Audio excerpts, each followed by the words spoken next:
Hi, I'm Marilyn, and I want to welcome you today to Exposing Grief. When we expose anything, it becomes less threatening.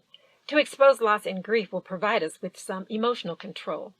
In 2020, we laid the foundation for these conversations. Over 12 episodes, we explained how loss and grief can and does occur at any age or any stage in life. You can go back and listen to those foundational podcast episodes, or you can begin listening today as part of your personal journey to be more mentally and emotionally healthy. This journey is personal. You cannot force or coerce anyone to be more physically or emotionally healthy. A person has to want to be healthy and must be willing to do the hard work in order to see results. You can only be an encouragement to that person, someone who can be counted on for support.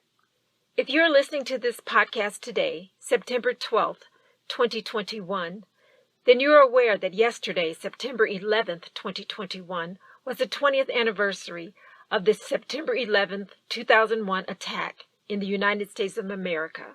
4 American aircraft were seized.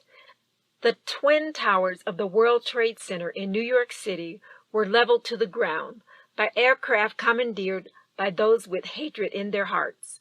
The nation mourned then as it mourns now. It was one moment in time, but those who saw the event played out on television cannot forget what they saw, where they were, or what they were doing. This global pandemic has gone on for over a year and a half, so there will be some blurring of memories when it is thought of in the future. Unfortunately, September 11, 2001 will not be so blurred. The destruction was swift and the images so vivid they shocked the conscience of a nation.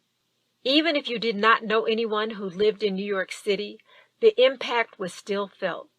The images of the burning, smoldering buildings left a sense of emptiness, helplessness, and grief for the lives lost and the families which were forever changed. Heroes died that day, but many heroes also lived to rescue others. There were children who had to grow up without fathers or mothers because of this tragedy. Yet they also know the horrors of that day.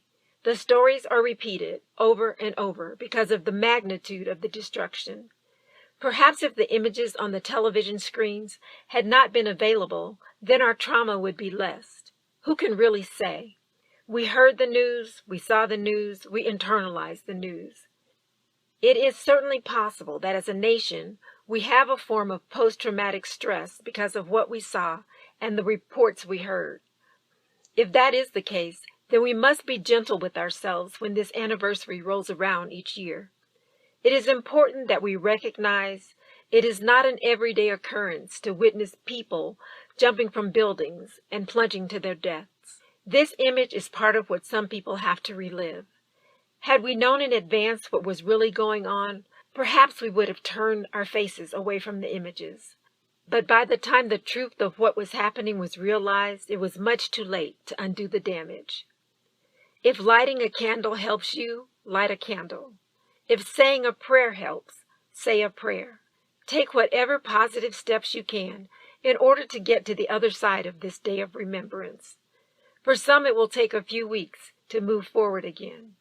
Try not to become discouraged. You can overcome the darkness that fell upon a nation 20 years ago.